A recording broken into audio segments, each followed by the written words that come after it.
Hi, this is Roger. Thanks for dropping by. Sunday morning chat is basically going to be me watering and talking. I have to. I've made up my mind I need to get my lights set up, and that's probably tomorrow's job. The idea today is to water absolutely everything, so there's nothing to water tomorrow and nothing dripping anywhere, so the place isn't soaking wet. That's a busy day. Couple of points that people have put in comments. The new bug killer stuff I got, the Bug Clear Ultra. It is worth pointing out there is now a Bug Clear Ultra 2, in other words a new version. I don't know for sure, but it's highly likely that's had the systemic element taken out. So if you want to get some of that stuff, try and get the original stuff that we now know works pretty good. Also, somebody else said, which I didn't know, there is a ready-made spray of the same stuff. Now, for the amount you get and the cost, it's probably quite a bit more expensive, relatively speaking. But on that one, it lists spider mites as well. Whereas on the concentrate that I've got, it doesn't. Yeah? So if you've got spider mite problem, it might be better to get the ready-made stuff where it specifically lists spider mites. And if you've got a problem with those, get on with it. The worse they get, the harder they are to shift. A minor outbreak on a couple of plants is quite easy to deal with. And just remember that I'll get it. I'll have to go off camera. For those of you who don't like chemicals, it works. It's perfectly good stuff, totally non-toxic, it's all natural ingredients, can't do any harm to your plants basically, but it's not systemic. You've got to keep at it. It's one of those that works on suffocation, so it will only kill what you coat, what you cover with your spray once you've mixed it up. And you will need to keep at it, because obviously it's not going to deal with eggs. They will still hatch, yeah? And then there's nothing specifically on the plant to kill those, so it needs another application. It does work, but you must keep at it, but non-toxic. So if you've got pets or anything like that that you're worried about, kids in the house, anything like that, that's harmless. So non-toxic, non-chemical stuff, it's natural plant ingredients. And it does work. And I'll just have a look at the quick list if it's got a list. Blah, blah, blah, that's how to use, not what to use it on. Controls whitefly, aphids, spider mite up near the top of the list, mealybug, scale and mildew, no harvest interval, non-toxic, physical mode of action, and a foliar feed. It does actually contain a little bit of food, so as you're spraying your plants, you're giving them a little bit of a boost as well. What sort of feed it's got in it. And the other thing with this is your pests can't become resistant. Yeah, it's not that sort of spray. So you can just use it, add required amount, blah, blah, blah, dilution rates. Contains a unique blend of surfactants and nutrients, but it doesn't say what.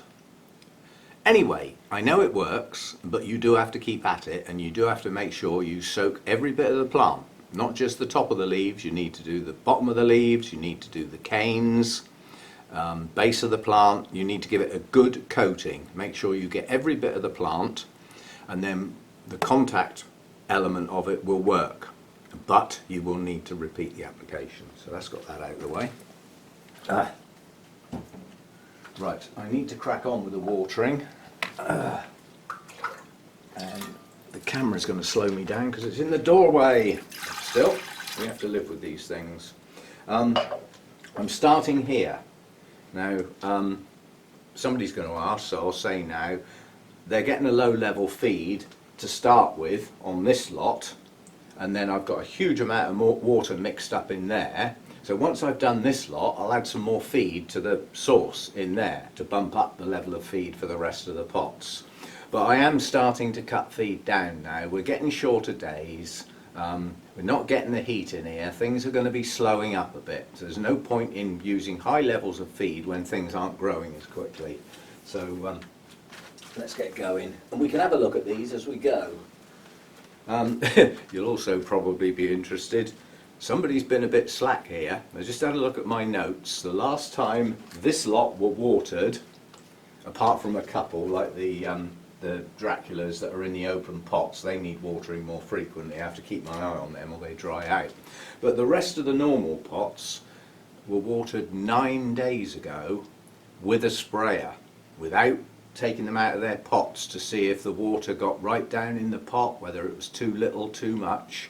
I suspect some of these are going to be quite dry. Tough. Now this little Masdevallia was a gift. I can't remember, I think it was Mark. Masdevallia Davisii, or Davisii. And I think he posted that he's lost his. So although I got a little division of it, he's lost his, so it's gone. If this ever gets going and starts growing vigorously, then there'll be another one. I may be able to divide it and send a bit back if he doesn't replace it naturally. I do have one new growth starting, so it is growing very slowly, but I don't see roots getting to the edge of the pot yet. Now that, looking at the colour, it's slightly damp. Feeling the weight, it's slightly damp. So that hasn't been watered for 9 days. But it's in a mix that's heavy on the moss. And I can see that down in the pot it is a bit drier because the water doesn't soak straight in. It takes a while to soak into the pot. So last time I did this watering session, somebody said, "We can't see what you're doing." Well, the object of that chat was to chat while I was watering, not to watch me water.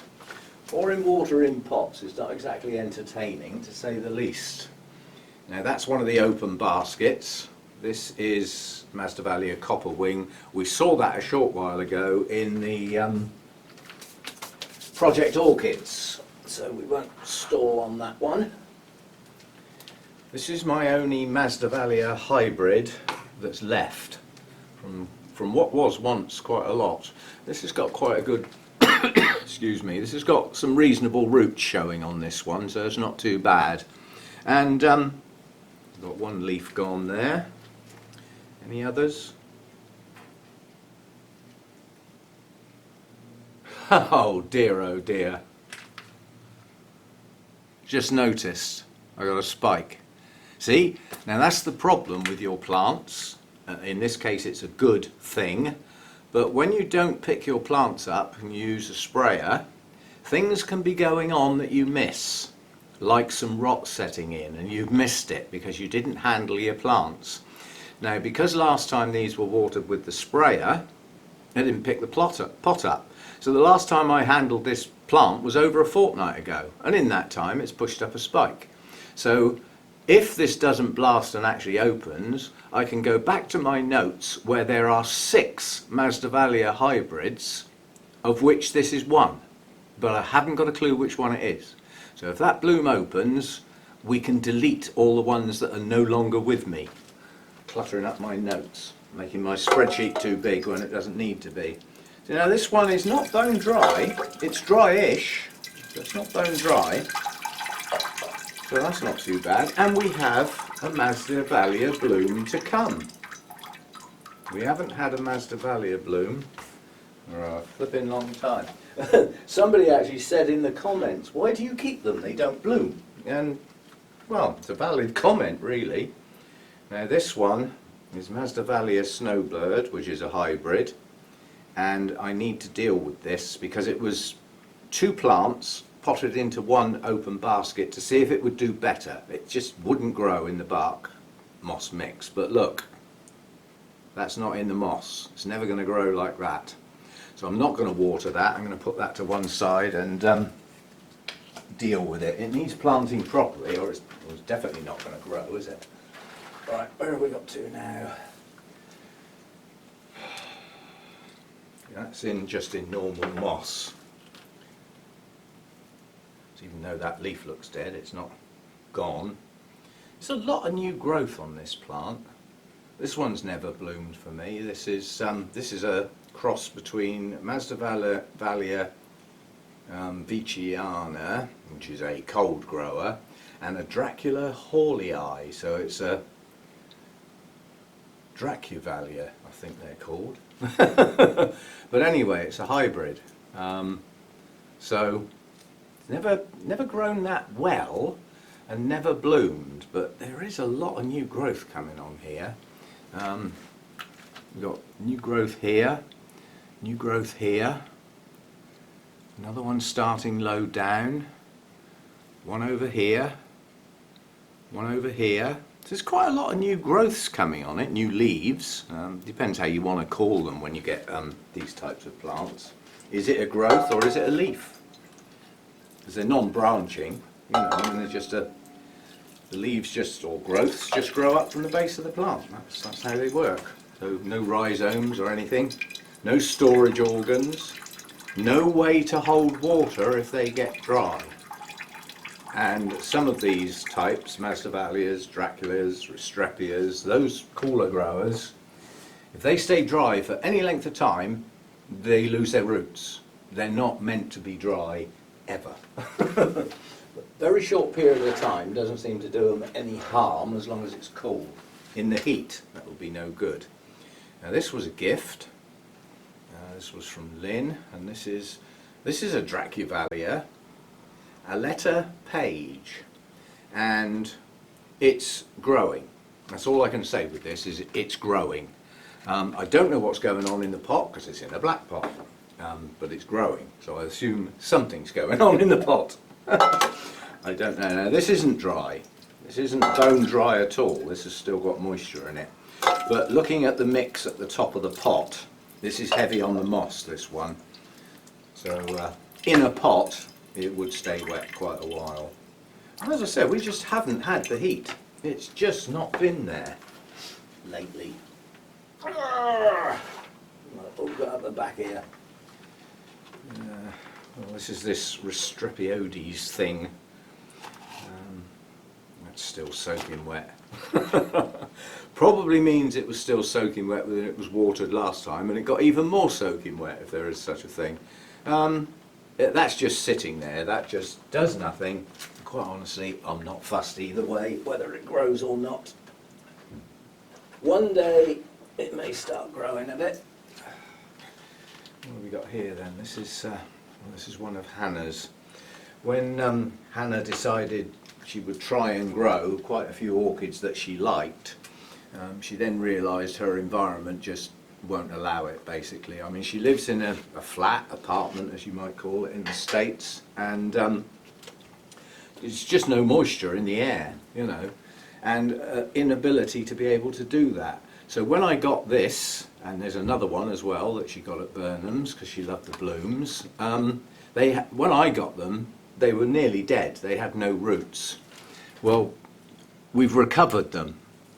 Yeah, they're growing, and we've got new growths coming up here. They haven't bloomed yet. They're still a bit young to bloom. Now that one's, again, is not bone dry. I know in the winter time that these types of plants that grow low down there where it stays cooler, they can go 10 to 12 days without any water and still not be bone dry. But you've got to look, you've got to check. You only got to get one that's perhaps got a bit less moss in. See, now this one was sat in a drip tray that was full of water. So that one got watered when it didn't need it last time. The trouble with the sprayer. This is Hannah's other one, I think, or is this... No, this is Gutulata. This came from Oliver as a present. I was at the New Forest show, and this guy just sort of walked up to me and he said, Roger. I said, who wants to know? He said, it's Oliver, and I brought you a present. It was this little Restrepia gutulata, which is now growing. That latest growth has got a lovely large leaf on it now. So I did chat to him about this, and he said it really is a slow one out of the Restrepias. But it's kicking off a bit now. This year it's actually put up a couple of larger leaves. It did actually bloom a while ago, And the bloom only lasted a couple of days, so I don't know whether it was didn't really have the strength to support it, but it certainly didn't last long. And the last one that involves bending right down, which we all love doing, don't we? Oh, this is Hannah's other one. Let's get me pokey thing, because when the pots fit inside the black pot tightly, I can't pull them out. I can't get my fingers down the side to get hold of the edge of the pot, but they grow better like that. This one hasn't got anywhere near as many roots as the other one. There's only a few signs there, but there is a couple of new growths coming. There's a dead leaf there, and that in fact, whoops, there goes the leaf. That in fact wasn't a dead leaf. In fact, it was a kiki. You follow that stalk down, it's coming out the base of that leaf, not out of the base of the plant. So that was a kiki. But yeah, there's 2 or 3 little new growths coming. It's hanging in there, quite slow to recover. Very, very young plants with no roots. They just take a while, basically. You know, they're never going to be vigorous, are they, like that?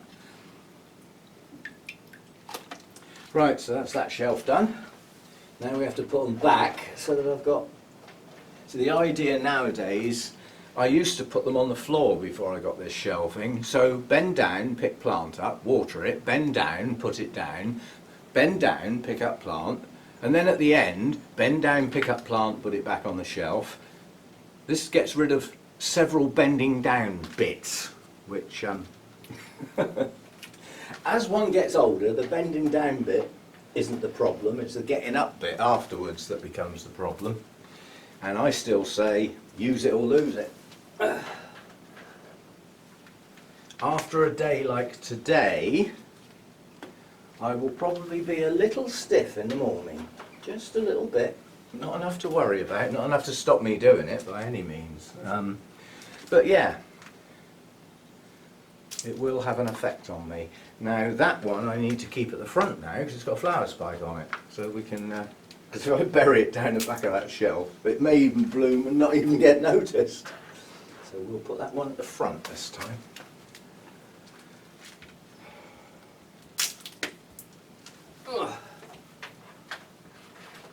And then that's the lowest shelf done for a bit. And we move on to stuff that doesn't involve quite so much bending about.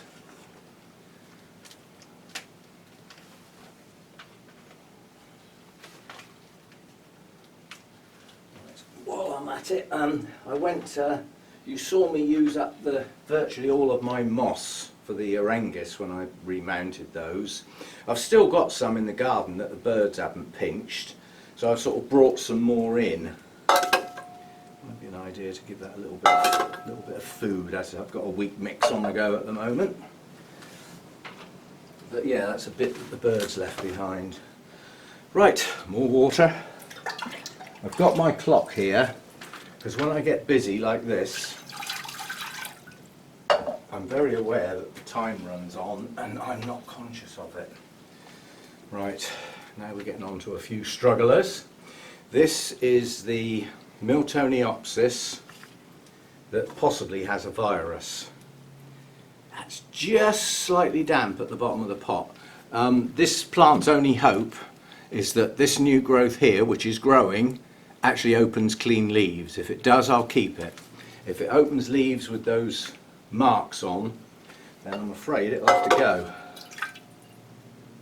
Very unusual. In all my time, I think I've probably had, I remember a lovely Vanda species I had that got a virus, and I'm still on the fence. Was that a virus or was that Fusarium? But it went downhill quite quickly and decided to keel over, so it's long since gone and forgotten. Now that one's dry. This is Her Alexander. What's left of it. Last time I repotted it, I had quite a lot of dodgy looking bulbs at the back end, so I've split them off and potted it nice distance back from the front of the pot. It's got plenty of room to grow, and it's in relatively fresh media now. That was done this year, and it's a bit heavier on the moss than it was before, but It's no good having a plant that's heavy on the moss and still letting it get bone dry, is it? These will go dry for a day or two. It won't kill them, it won't stall them as long as it's cool. Do it in the heat and they will suffer. Now this one, I'll have to poke it and get it out.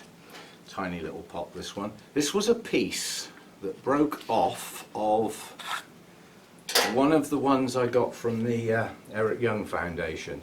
A nice story with that lot, isn't there? Now there's a few scale on this one. Now the task is to see if they just come off gently. Yeah, they just wipe off. Right, so this was a piece that broke off. There's not much there, but nonetheless it's got quite a strong new growth coming up here and another one round here. And if you look very carefully, if I can tilt this over, right on the end of my finger is another tiny little one starting. So this one's growing, and if you look in the pots, we have roots. So this little piece is going to take, and that was a piece of the yellow one. I don't know why, but in and around the EU, the old yellow Miltoniopsis are like hen's teeth. You just can't get hold of them. Very unusual colour in this country, and yet in the States the yellow seems, you know, it's around. Most of these Miltoniopsis in this area are not doing that well. This is just a hybrid. Whoops, and the tray's full of water. See, now the tray was full of water, but the pot's dry, and that's because these pots have feet, and then you sit another pot inside that with feet. So this tray can be nearly full of water and it still doesn't reach the base of the pot. So just because the tray was wet, the plant's reasonably dry. I won't say bone dry, but again, I mean, this one's got some reasonable roots down in the pot. It's not bad. It's growing slowly. I won't say it's growing quickly. There's oh, it's just a mark. I thought there was a scale on that one as well. That's one though. Is it? No, it's just a mark. You can't wipe a mark off, unfortunately. So this one's growing. As I say, this is just a hybrid, I think. I think that one's got a name. And the last one over here has just dropped a leaf. So there's one less. Now this one's still soaking wet. Really soaking wet. Reason? Hardly any roots. It's got some, and it's growing some new ones at the top, and there's a new growth just starting at the base of that bulb. So coming on. Oh, there's another tiny little growth coming up the middle of the plant as well. You can see that. So one new growth pushing on and another one just starting, and root growth. And I'm going to give it a trickle of water simply because the last time I sprayed these, they didn't get any feed. It was just a spray flush basically, which is not the best way to flush because it doesn't do the job properly, but time was of the essence. And this monster, this is Masdevallia ignea, which to all intents and purposes should be dead, and yet is growing incredibly well. I am over the moon with this. I've got new growths coming up at the base of this plant, too many to count. Far too many to count. It's doing well. It hasn't dumped a leaf for absolutely ages. Now come on and push some blooms up. That is my daughter's absolute favourite Masdevallia. She tried 3 in her apartment, including quite a mature one that she paid quite a lot of money for, and none of them made it. These are my Sarcochilus. They're not doing much at the moment, so they don't need any high levels of food. They just need to be kept hydrated to a degree. If they dry out for a day or two, it won't hurt them. To say, they're not growing much this time of year. They are growing, This is my species one, Hartmannii, that was a gift from Arthur Burnham's. And these two were also gifts, but not from Arthur at Burnham's. And these two are complex hybrids that their origins is out in Australia. That's where they were hybridized. And they were brought into the EU, or possibly direct to the UK, as flask plants, I believe. So this one's growing quite nicely. Yeah, got nice new growths at the top and several little new ones at the base. So it's coming on. Now this one I can get out. You can have a look at that. I don't get these out of there. Oh, I was just going to say we could have a look and see if it's actually got any roots. Yeah, it's got roots. So they are growing. I was a bit worried because I hardly ever take them out of their black pot. Because they're just in bark with no moss, I know they can't get soaking wet. It's not possible. It's relatively new bark and it's just not going to stay wet long. So I know I can water these each time without worrying.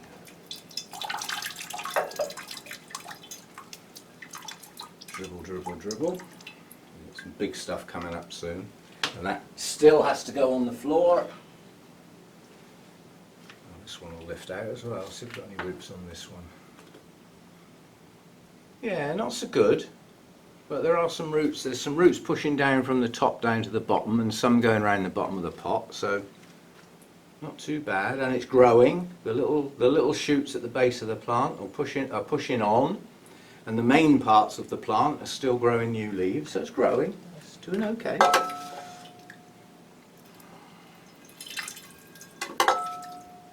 Looking forward to these little sarcos blooming again if they do.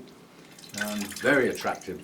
Now this is silly. I'm getting a hell of a whiff of fragrance here, and it's not even out here. It's in there in the dining room. It's that Oncidium again, Catherine Cock Miki.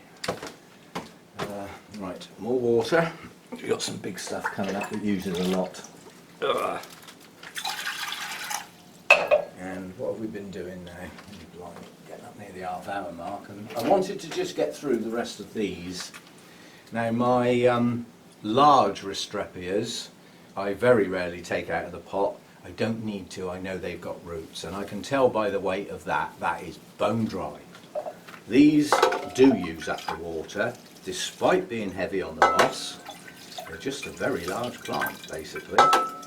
And also I can tell, again, I've just put a whole one of these glassfuls in this bowl, and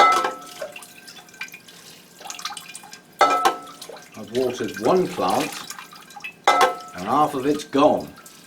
So most of what I've poured in this pot hasn't come out the bottom. It's stayed in there because it was necessary. Now if ever a Restrepia needed a tidy up, it's this one. It's got stuff like this, all old stuff, a couple of old leaves, all the old flower spikes. It really needs a good tidy up, but not today. Today is not that day. Ugh. And then these smaller Restrepias, these actually came from the Eric Young Foundation. Bloom just opening on that one. But then that's one of the project orchids, so we've just had a look at that one recently. This one's not dry. Not long been repotted, so holding its moisture a bit better. Heavy on the moss again. Ugh. With something that likes to stay wet, moist should I say, not soggy.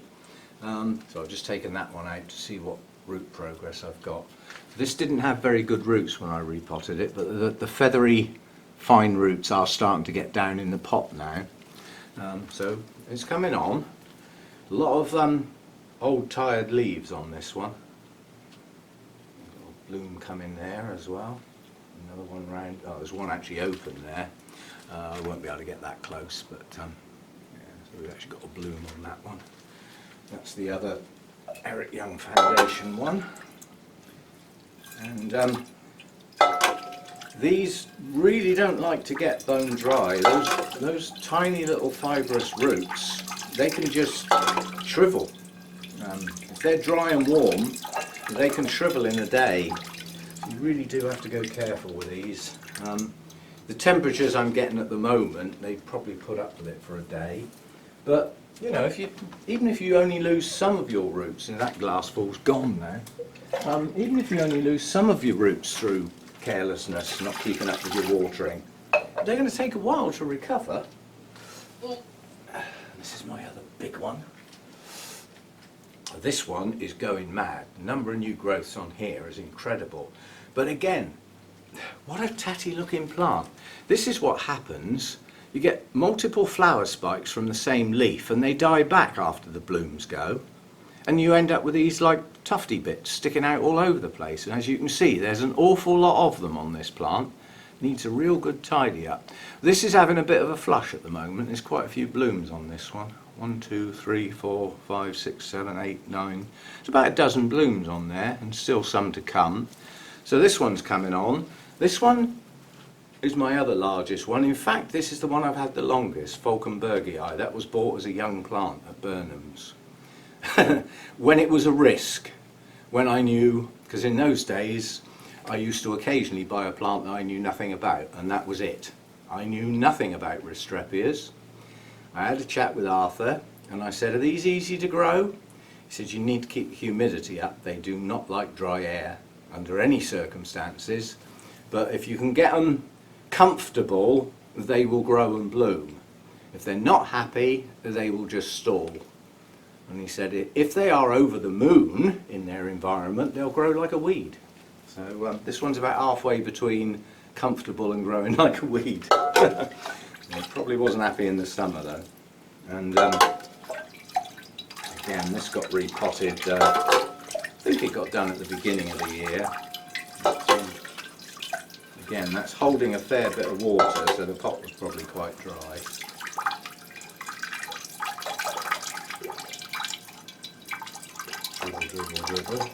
See, now this one I don't have to wait for it to drain because where it lives there's nothing underneath it, so it can quite happily just carry on dripping on the floor. So you can go straight back where you came from. Where's the other big one gone? Behind you. Oh no, it isn't. Oh yes, it is. It'll be that time of year again soon, won't it? We're taking our kids to the panto to see. I was just going to say ugly men dressed up as women, but it's the other way round, isn't it? It's good looking men dressed up as ugly women. Ugly sisters and all that sort of stuff. Kids love it. Gets them away from a screen, doesn't it? Go and see something real with real people in, fluffing their lines and making adult jokes that the kids don't get. Well, you've got to have something for the mums and dads, haven't you? But yeah, I mean, it's something about live entertainment. I mean, it's I listened to an awful lot of music in my younger days. The first concert I ever went to, you know, it was jaw-dropping, and I hadn't seen, you know, live music and that was a hell of a concert. It was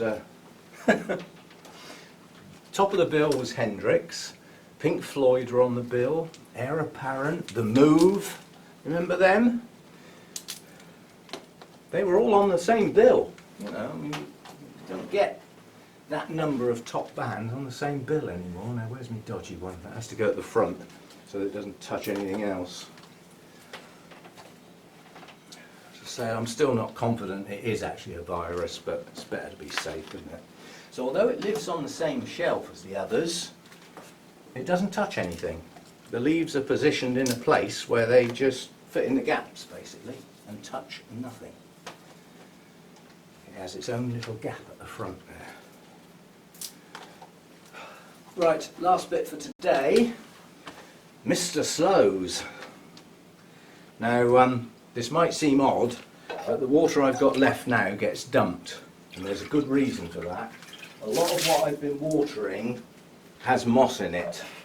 So the chances are the runoff water, the pH would be dropping down, yeah? And Paphiopedilums are one of the fewer plants that would prefer a higher pH. Now somebody's going to ask about what's in this water, aren't they? That was my MSU feed at a TDS of 60, and it had CalMag added to take it up to 90. And then I had to take the pH down to 6.4. Yeah? I was aiming at 6.6 and missed, and I couldn't be bothered to adjust it again. I was hoping that this would be at 6.6. Another one of my of Hannah's efforts, lovely tiny little miniature Paphiopedilum. It's Delinati and it's the Vinicolor variety, which is the darker one, and no roots. This lived for nearly 2 years with 0 roots. We now have roots. It is recovered, and it's grown several new leaves and dropped one. So that one's made it. And although that, if you look at it in my hand, it's tiny, that's not far off blooming size. So maybe you'll get a bloom on it. I suspect it probably needs a couple more leaves. But it's growing. If I can get that to bloom again, she'll be well pleased. Water down in the leaves, do we? So we've got roots on that little one. There's one of Hannah's, and the other one of Hannah's is pushing on incredibly well. That's almost doubled in size this year. I suspect the reason is there's stuff going on in the pot. Well, if there is, it's not very visible. Actually, I don't think that's long been repotted. But there's no roots showing at the edge of the pot, and today that's dry. The other one wasn't, that was still slightly moist. This one looks quite dry. You can tell it's quite dry when you pour water on the moss and it sits on the top of the moss and doesn't soak in. Oh, I remember somebody once said, oh, you've got to watch the sphagnum moss. If it ever dries out, you'll never wet it again. Well, if that were true, we'd have a lot of pots with bone-dry moss in them, wouldn't we? But this one still hasn't got a good root system. But it's hanging in there. And it's grown a lot of leaves this year, so it's pushing on. Then we get on to mine. Let's see what they're up to. Now this is one of the Mordiers, so I'm not going to stop on this. Well, that's dry. Ooh dear. Because we looked at these in the last project plant update, so the 2 Mordiers I'll just whiz over and get to the others that we haven't looked at for ages. So now these have got some moss in them. I wouldn't say they're heavy on the moss, but they have some moss. It's small bark and some moss. And we've got some quite good root activity going on there, but as I said, we've recently looked at the Mordiers. What's this one? That's not a Mordier. This is Macabre. This has bloomed every year since I've had it. And every year the old plant dies off as the new growth matures, which is probably what it's going to do again this year. But the new growth's coming on. So I've just seen a mealybug at the base of one of the leaves. The new growth's pushing on. The old plant's still got leaves.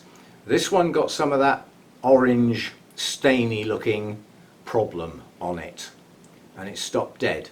So it didn't take the leaves down, which it has done in the past. So we got good active roots going on here, running right round the pot and up round the top, round the bottom, and another one root tip there. So we've got good roots growing, and I can quite honestly say that since I started repotting these every year, I've got roots, whereas before I was losing more than I was gaining, whereas now I haven't lost a root on most of these for some time now. Just repot them every year. They don't mind it, and unlike some orchids, these seem to appreciate it rather than stall. They like it. They like getting into fresh media. Seems to do them the world of good. This is the other Mordier. Now, I don't know whether you can see, I'm not an expert on these, but that is highly likely to be a bud rather than a new leaf. It's the wrong shape for a leaf. It's got 2 points on the end of it, yeah, which is normally the bract that then the spike comes out of, and then the bud forms on the top. So that could be about to bloom, which is it's not a very big plant. But again, you know, I've got a good root system on this now. Active growing tips, not bad. So pleased with that one. That must be the other Mordier. So because it hasn't got a label in it. The ones that are not Mordier have labels. I know it sounds daft, but you know, if everything that isn't a Mordier's got a label in, and you pick one up and it hasn't got a label, then I know what it is without having a label. But I will get round to making sure everything's got a tag in it that I know what it is. I've still got plants in here that I don't know what they are. The last one is Magical Venus. And this one, now this one is it. The latest, this is the oldest plant, bloomed, sorry, no camera. This is the oldest plant, bloomed. The next growth here has also bloomed, but we do have a new growth coming. So this is a long way off blooming now, a long way. But I'm not sure, but down the base there, the end of my finger, you can see that's a new growth. But what's that sticking up there? Is that a second new growth? Because it's new, whatever it is, and they're not associated with each other, they're not attached. Got a feeling that's pushing up two new growth at the same time. Magical Venus, have we got roots? Oh yeah, we got roots. So good stuff. Yeah, good stuff. And that was planted right over the back of the pot, because when it was planted it didn't have very good roots. They were coming on. I think I had one nice new one coming, and it's now got plenty of room. And why I did that I don't know, because it's not exactly going to stay in the pot long.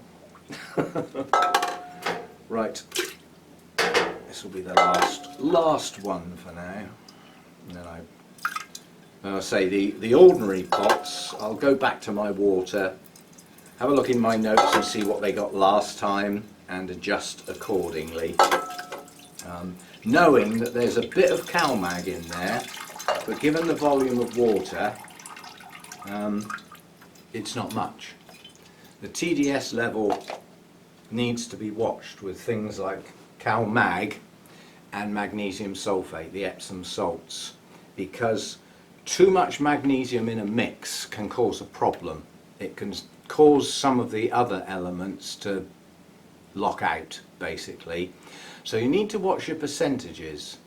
Now, my MSU formula went in at 60, TDS of 60, and I used CalMag to take it up to 90. Yeah? So given the percentage of the magnesium that was in the MSU fertilizer, and the fact that the CalMag has magnesium in it as well, that took my TDS from 60 to 90, so half as much in total dissolved solids in there. The percentage of the magnesium that was added to what was already there was relatively high. Now I wouldn't normally do that. Normally I'd be feeding at something like about 150 parts per million and put CalMag in at about a TDS of 40 on top of that. So if you think about that, the amount of magnesium in that TDS of 40 relative to what was in the 150 of the MSU is not a dramatic increase. Bumps the calcium up a fair bit because it's a much higher proportion. Right, wet hands. That'll do for today.